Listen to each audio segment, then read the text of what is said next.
এক বড়সড় বিষধর চন্দ্রবোরা সাপ বের হওয়াকে কেন্দ্র করে তীব্র চাঞ্চল্য ছড়ালো আরামবাগ পৌরসভার ১৩ নম্বর ওয়ার্ডের প্রান্তিক পল্লীতে। জানা গেছে, স্থানীয় বাসিন্দা অজিত কুমার মিদ্দার বাগানে প্রতিবেশীরা ওই সাপটিকে রোদ পোয়াতে দেখেন। এই ঘটনায় আতঙ্কিত হয়ে পড়েন তাঁরা, কারণ ওই এলাকায় বেশ কিছুদিন ধরেই বিষধর সাপের উপদ্রব বেড়েছে। এর আগেও সাদা কালাচ ও গোখরো সাপও উদ্ধার হয়েছে। তাই এদিন তাঁরা সঙ্গে সঙ্গে খবর দেন স্নেক রেস্কিউয়ার মঙ্গল সাউকে। এরপর মঙ্গলবাবু সহকর্মীদের নিয়ে ঘটনাস্থলে ছুটে যান। বেশ কিছুক্ষণের প্রচেষ্টায় তাঁরা সাপটিকে উদ্ধার করেন। মঙ্গলবাবু জানান, ওই সাপটিকে বন দপ্তরের হাতে তুলে দেওয়া হবে।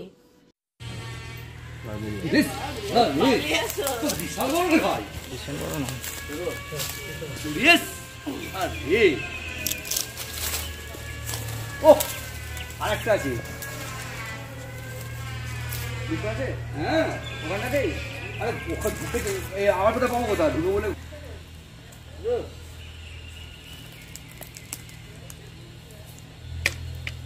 মঙ্গলবাবু ওই দিক থেকে দেখুন তো মনে হচ্ছে এখানে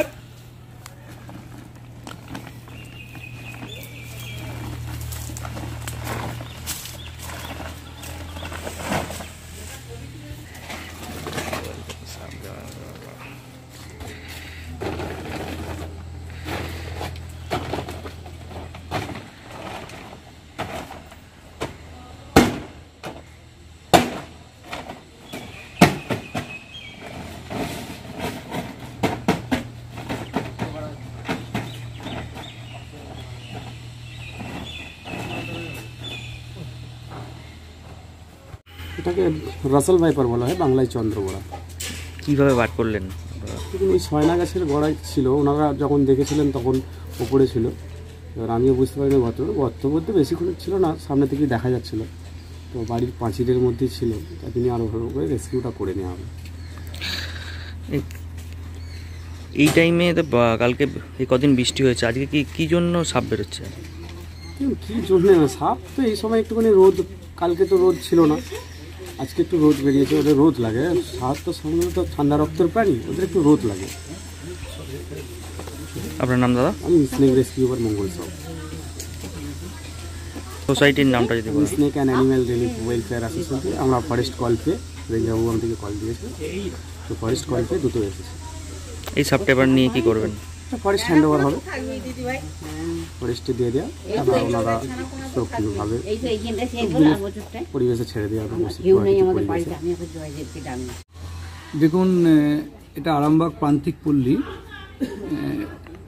রাস্তাঘাটে মোটামুটি ভালোই সাপ এখানে দেখতে পাওয়া যায়। এই কয়েকদিন আগে একটা কালাচ সাপ, সাদা কালাচ, এই জাস্ট এই যে বড় বিল্ডিংটা হচ্ছে, বিল্ডিংটার পাশ থেকেই ধরা গেল।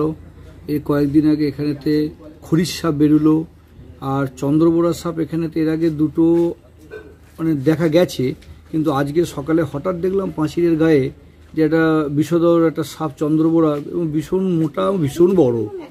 সাপটাকে দেখে প্রথমে আতঙ্ক বোধ করলাম, করে সঙ্গে সঙ্গে সংবাদ মাধ্যমের সহযোগিতা নিয়ে আমি রেঞ্জার অফিসারকে ফরেস্ট রেঞ্জার অফিসারকে ফোন করলাম। উনি সঙ্গে সঙ্গে যিনি স্নেক রেস্কিউ করেন মঙ্গলবাবুর নাম্বার দিলেন, তার সঙ্গে কথা বললাম। কথা বলে ওনাকেও রেঞ্জার অফিসার ফোন করেছিলেন, উনি এসে সাপটাকে রেস্কিউ করলেন। কিভাবে দেখতে পেলেন আপনারা? উপরে বারান্দার জানলাটা খুলতেই দেখলাম যে পাঁচিলের গায়ে সাপটা মানে রোদ পড়ছে, যেহেতু একটু বৃষ্টি হয়েছে। চন্দ্রবোরা সাপ একটু ঠান্ডা পরিবেশে থাকতে ভালোবাসে ওরা। দেখলাম যে বেশ সাপটা বেশ রোদ পোয়াচ্ছে এবং এদিক ওদিক নড়ছে, আর দু একটা পাখি উপরে এসে দেখলাম চেঁচামেচি করছে, সেটা লক্ষ্য করলাম, দেখলাম যেন একটা সাপ। তখন একটু আতঙ্ক লাগলো, কারণ বাচ্চা ছেলেপুলে তো এখানে সবই ঘোরাফেরা করে, পল্লীর ব্যাপার তো এটা। সাবধানতা নিচ্ছি আমরা, সবাই ব্লিচিং পাউডার ছড়াচ্ছি, সব কিছুই করছি, ফিনাইল ইউজ করছি, কিন্তু সাপকে তো রোকা যাবে না। এই যে অনেকে যে সাপ মারে, কি বলবেন তাদের জন্য? না, সাপ মারা দেখুন ওদের হতো একটা প্রাণ।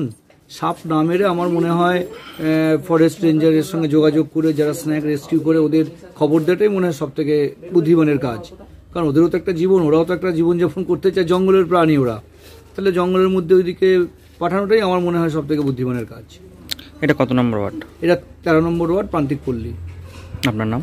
আমার নাম ডাক্তার বিশ্বজিৎ ঘোষ। এনাদের যে সোসাইটি আছে সেই সোসাইটিটা বন্ধ হয়ে যাবে বলছে, ওনারা বন্ধ করে দেবেন, তাহলে কি হবে আগামী দিনে, কারা আসবে মনে করছেন? না, আমার একটা অনুরোধ, বন্ধ সরকারি পর্যায়ে বন্ধ হওয়া উচিত নয় কখনোই, কারণ এটাও একটা রেমেডি আমাদের। দ্বিতীয় কথা হচ্ছে যে ধরুন এই ওখানে যদি কোনো রাজনৈতিক ব্যাপার ট্যাপার কী সব আছে জানি না, যদি মনে করুন এনারা ইয়ে হচ্ছেন, আমরা একটা ছেলে আসলে তারকে 500-1000 টাকা আমরা দেবই, এটা আমি মনে রাখো। কারণ আমরা নিজস্ব ভিত বুঝলেন এতগুলো লোক আমরা যাচ্ছি না পর্যন্ত, সেই জন্য আমাদের দরকার। কেন সরকার এটাকে বন্ধ করবে সেই বিষয় নিয়ে তো মানে আমাদের প্রয়োজন আছে। ওনারা কোনো হেল্প পাচ্ছেন না, ওদের জিনিস হেল্প পাচ্ছেন না বলেই তো কাজটা ছাড়ার ব্যাপারটা সেবা ইয়েটা হচ্ছে। কেন ইয়েটা হবে? ওনারা একটা কন্ট্যাক্ট করুক, একজনের পিছনে 1000 কি 2000 টাকা দেওয়া হবে, 3000 টাকা দেওয়া হবে, এরকম করুক কিছু। ফরেস্টও বলুক না এসে আমার দিকে যে সাপ ধরে দেবে বা বের করে দেবে, আমরা 1000 টাকা দিই, 2000 টাকা দিই, নেন আর সেটাও হবে, সেটা চালু করুক, আমরা চাইছি।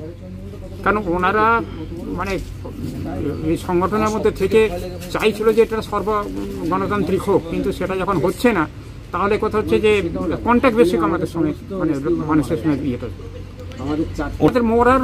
দেখুন, আমরা তো ডেকে যদি না পাই, আমরা তো লাঠি নিয়ে রেডি হয়েছিলাম যে করেও যদি ইয়ে করে তাড়ানো যায় অন্তত, এইটুকু। আমরা তো মারতে পারবো না, কারণ আমাদের সাহস তো।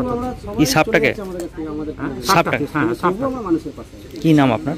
আমার নাম অজিত কুমার মিদ্যা। শীততাপ নিয়ন্ত্রিত অত্যাধুনিক রেস্টুরেন্ট ময়ূখ রেস্টুরেন্ট। এখানে পাবেন চাইনিজ, পোলাও, বিরিয়ানি, তন্দুরি সহ সমস্ত রকম খাবার।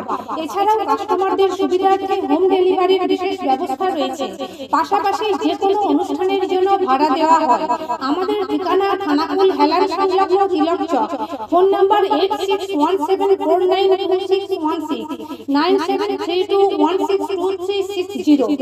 সেরা খাবারের স্বাদ পেতে আজই আসুন ময়ূখ রেস্টুরেন্টে।